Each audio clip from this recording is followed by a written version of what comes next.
Hi, everyone, and welcome back to Crime Beat Conversations. I'm your host, Rafaella Lipschitz, and today I'm joined by Stefano Ritondale. Stefano is the Chief Intelligence Officer of Artorias and is also the founder and operator of All Source News, an online platform that monitors Mexican cartel activity. Stefano recently published a piece with the New Lines Institute looking at the militarization of Mexican cartels. And today we're going to be unpacking this piece a little bit further, looking at how cartel strategy and operations have evolved and what the US and Mexico can do about it. Thanks so much for joining me, Thank you Stefano. so much for having me. It's an honor. So, your piece talks about this transition Mhm, from transactional business mhm. models to more territorial business models. Can you walk me through Yeah. that transition and why you think that happened? The foundational piece of this article came from a book that I loved from Nathan Jones, who, in his book, Mexican Illicit Actors and State Reactions, he lays out kind of something that he discovered, which is these kind of differential aspects of cartels. There's ones that are historically how we view Mexican cartels or just organized crime as general is kind of this transactional. In other words, there's a demand. We have the supply. How do we get the supply to the demand? Generally within drugs, and we've seen them expand to more sometimes legitimate businesses, human smuggling, etc. Right, and that's how we all view generally organized crime, transactional. What he noticed is that there has been this shift within Mexico to a territorial construct, which, although there's still obviously drug smuggling and that aspect of filling a demand, it really centers more around the construct of territorial control. Because then that also enables them to get other resources from other actions, such as extraction, kidnapping, etc. But that requires that territorial control to kind of fulfill that need. And so if you look at historically in Mexico, the first one really that gains a lot of names is like the Guadalajara cartel, right? If you see Narcos Mexico, you're familiar with the Guadalajara cartel. That is a casebook example of transactional cartel, specifically in that time, mostly marijuana and cocaine, right?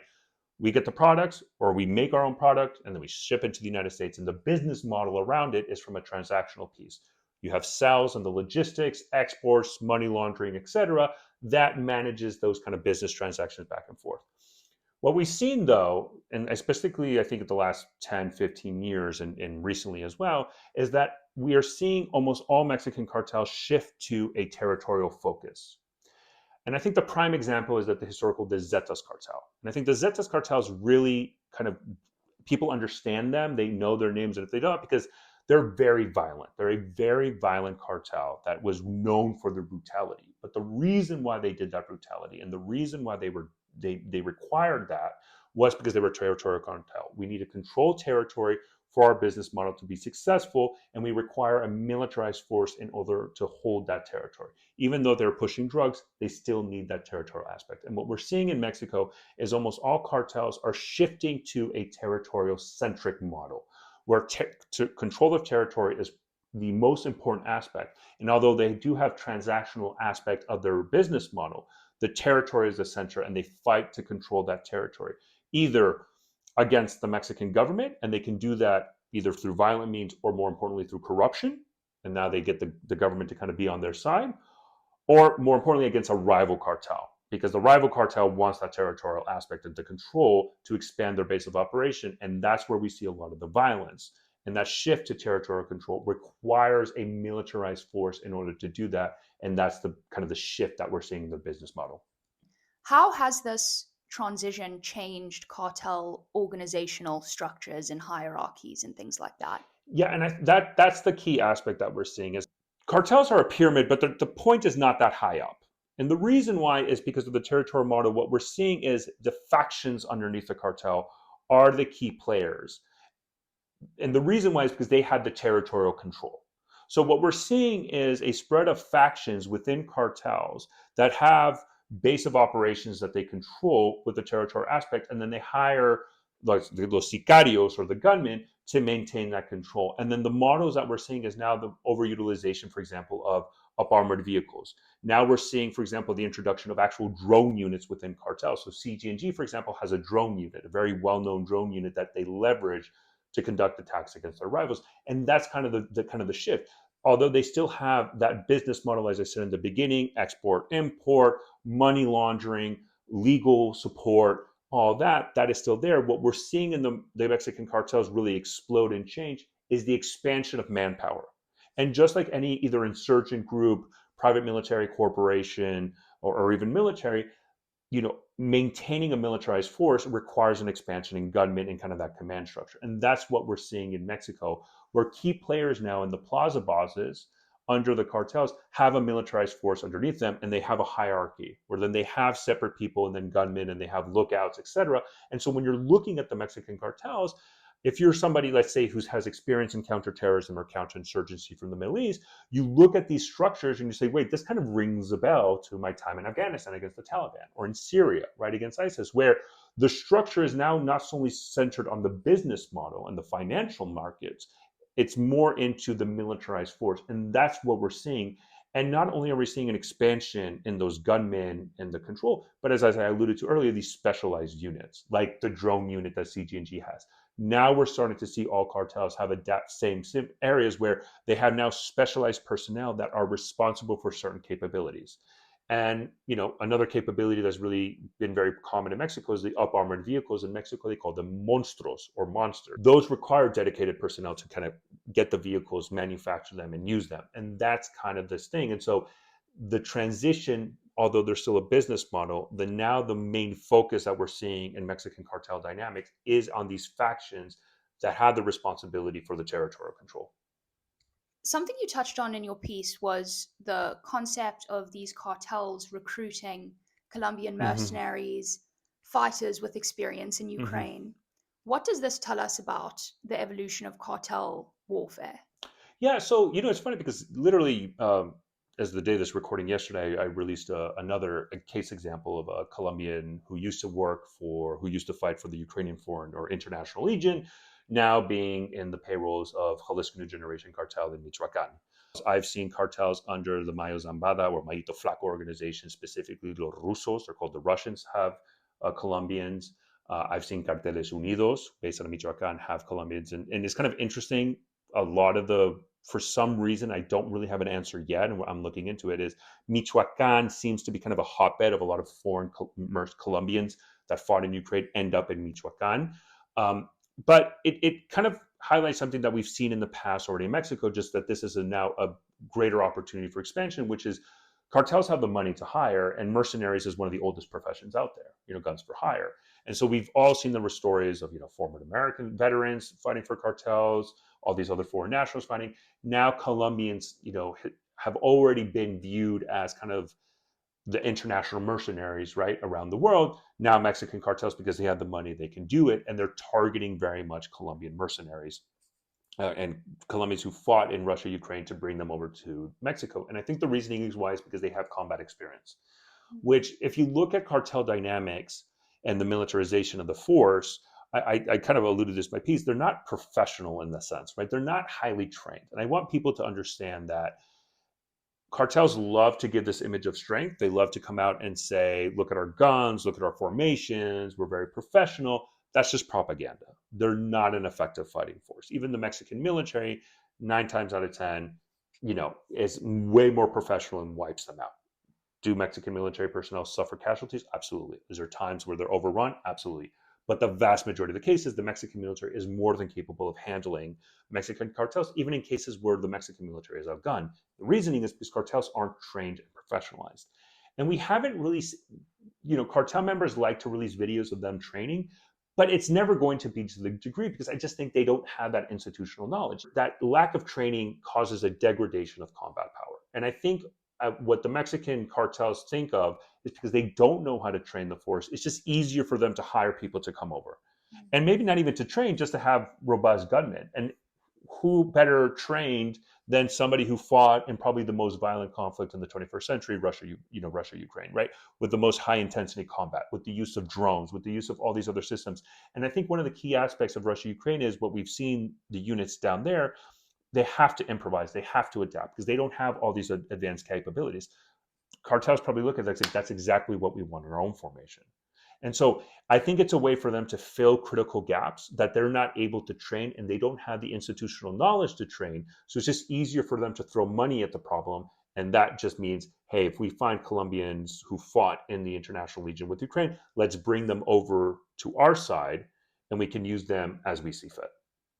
I also want to talk a bit about the US's role in arming Mm-hmm. these cartels. Mm-hmm.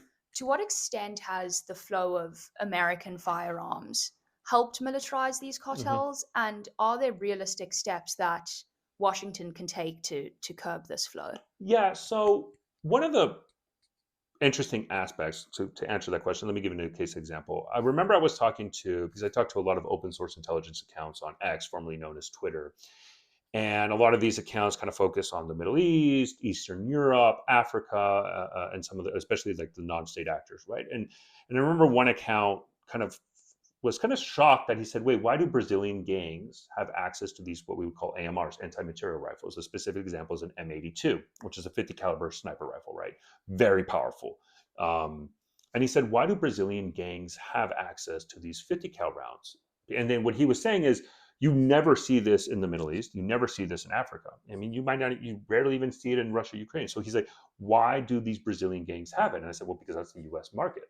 Those are US guns. And in Mexico, they're so prevalent that almost every formation of any cartel you can look at has access to these types of weaponries because of US gun manufacturing, right? And because of our lack of ability to really control US gun weapons laws and because of the political sense that it kind of entails and this idea that trying to prevent weapons from shipping over to the Western Hemisphere somehow might infringe on the Second Amendment. And we need to be able to have this conversation from a policy perspective within the constitutional rights of American citizens. But that his comment highlighted an issue because what you actually see in the Western Hemisphere is there's not necessarily a lot of anti-tank weapons. It's not common necessarily to see an RPG-7 within Mexican cartels. They don't have that. Um, but if you look at Afghanistan or Syria or in Africa, that's the standard weapon. Everybody has an RPG-7, and that kind of shows the differences of the kind of the weapon flow and weapon trafficking between the Western Hemisphere and areas in other continents like Africa and Middle East. And what you see in the Western Hemisphere, specifically in Mexico, is a predominance of U.S. weapons because we are the largest gun manufacturer in the world with a civilian market that is easily exploitable by U.S. Gun trafficking networks to make money and smuggle it into the Western Hemisphere.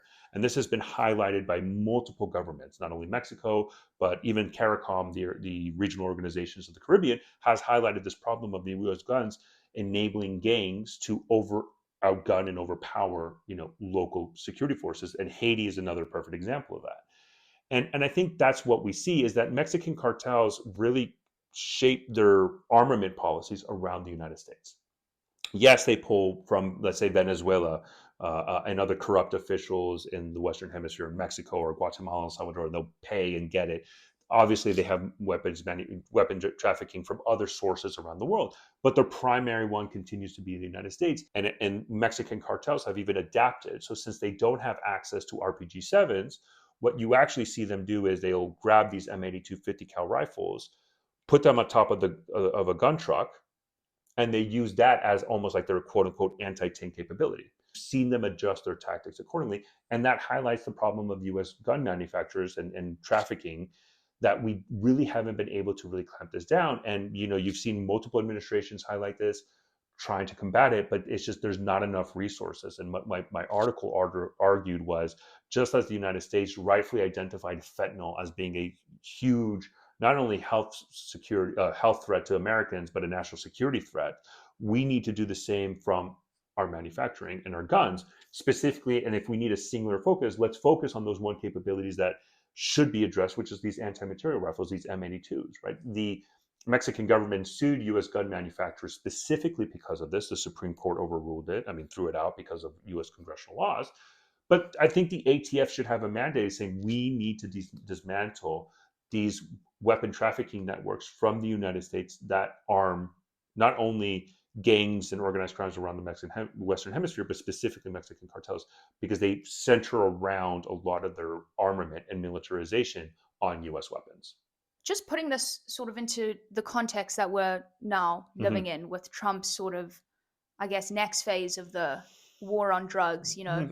we've seen, first of all, the FTO designations Mm-hmm. of several cartels, including several Mexican cartels. We're starting to see kinetic activity in the Caribbean against supposed, Venezuelan drug trafficking Mm-hmm. vessels. Do you think we should expect any US military involvement in Mexico? I think it's always kind of hard to tell. I think it's obviously within the realm of possibility. It's always hard to try to predict when, right? We have seen the U.S. government, make statements or even leak information to the press, and then what you see is the Mexican government kind of quickly tries to figure out a way to kind of alleviate that political pressure. And one of the ways they've done it now is what they'll do is they'll the extradition of criminals and cartel leaders from Mexican prisons over to the U.S. What the Mexican government has done is to kind of override kind of judicial concerns from an extradition is what they now use a term of expulsion. We're expelling them. So that way they don't have to go through the legal process inside of Mexico, which unfortunately is highly corrupt, that cartel leaders leverage to kind of stop extraditions from happening. And so that's one way we've seen the Mexican government really expand on that. We do know there's extensive bilateral cooperation already, specifically in the law enforcement side within Mexico and the US to target Mexican cartels. Is it enough? Probably not, but it is expanding and expanding and expanding. And I think that one of the risks that the United States has to kind of take into account, that I think the Trump administration has taken into account, is they know how the Mexican government will view any military operation. I think there's a significant concern of that, and in the diplomatic or even economic sense, right? And a lot of the relationships that have been built in the law enforcement side to kind of tackle this problem would be lost. And so I think this is kind of the balancing act that they have. I think that the Trump administration strikes against these Venezuelan drug smuggling networks is an interesting way because it kind of shows resolve in a way without any real political risk. Venezuela has no political allies. Venezuela married. There's no real bilateral relationship between the Maduro regime and the Trump administration, or any American administration for that matter. And so I think that's a way that they can kind of show resolve with doing it. In the Mexican sense, there's always that possibility, but then the question is, who would they target and how would they do it? If the U.S. government decides to do it and launches a unilateral operation, there's not much the Mexican government can do. And it would be interesting to see how they respond, because who was the target? What was the objective, right? There's a part of me that even believes that the Mexican government might actually prefer not to know if the U.S. does something. A perfect example of this is because we've already have history inside of Mexico where the U.S. has conducted unilateral operations, and that was actually during the Biden administration. So during the Biden administration, they captured Mayo Zambada, who was one of the key leaders of the Sinaloa cartel, probably the most powerful drug lord in history, not even just in Mexico, it's just in history. Been doing this for 40 years. And the reason he was captured is because they managed to convince the other faction of the Sinaloa cartel, los Chapitos, who are the sons of El Chapo. They made one of los Chapitos, one of the brothers, an informant. And so then they got the brother to trick Mayo Zambada to get on a plane. They thought they were flying to somewhere else in Mexico, but that plane actually landed in El Paso, and they detained Mayo Zambada. This was a unilateral American operation that kidnapped a Mexican citizen. Now, the most wanted drug cartel in the world, but still, right? There is precedence from a law enforcement perspective. The problem was when that operation happened, that is what started the Sinaloa cartel civil war. Because when the son took over from Mayo Zambada, his son took over, he said, wow, Chapitos, the sons of El Chapo, you betrayed me. And there was already a long history of this, right? You betrayed me. You turned in my father over to the Americans. This means war. And the argument I've made is the irony of the situation would have been if Biden, instead of doing that operation, would have sent like Delta Force, SEAL Team 6 to capture Mayo Zambada and send him over, we probably wouldn't see the Sinaloa cartel civil war. Like, that's the irony. And so this is kind of the situation, going back to how I started, the complexity of Mexican cartels. Like, I can literally make the argument that if Biden sends SEAL Team 6 and Delta Force into Mexico to capture or kill Mayo Zambada, we wouldn't see the Sinaloa cartel civil war. But by doing a law enforcement operation that the Mexican government wasn't aware of, but using a son of El Chapo and a leader of Los Chapitos to turn in the father, now we've seen the Sinaloa cartel civil war spread because of that. That's caused homicides to increase over 400% in Sinaloa. So that's kind of when we're analyzing this, we try to war game, it can go this way, it can go that way, it can go this, and sometimes I can literally see how if Biden sends SEAL Team 6, yeah, the Mexicans would have been furious. Maybe they would have kicked out the ambassador, something. But maybe, okay, let's reach into a diplomatic agreement, everything back to normal. Okay, we're good, move on. but this operation led to the Sinaloa Cartel Civil War. So that's the problem. How do I answer your question without highlighting how even an operation that wasn't military was worse for Mexicans than anything else we've seen?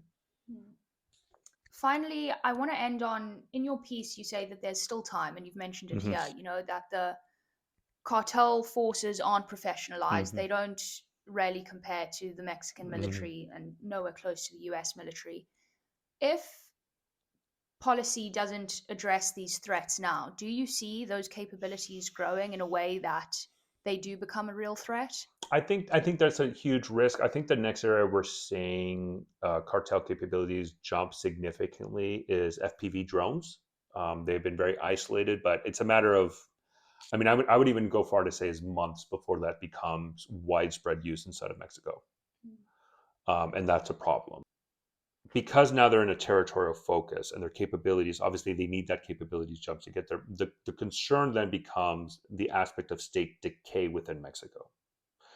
And there, look, the problem with Mexico, they don't have the monopoly of violence. That has already been established. But the longer this drags out, how does that end up looking like?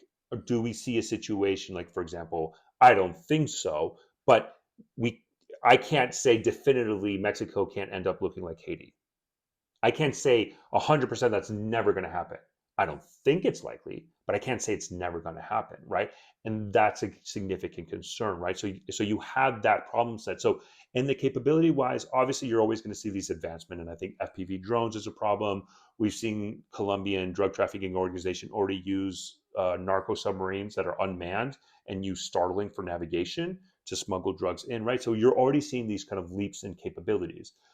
Is there a scenario where, and look, and there's certain elements of the Mexican cartels, like the Sinaloa cartel or Jalisco New Generation cartel, if you're analyzing as a whole, there's certain factions that clearly are more trained and professionalized than the rest, and obviously are a greater threat.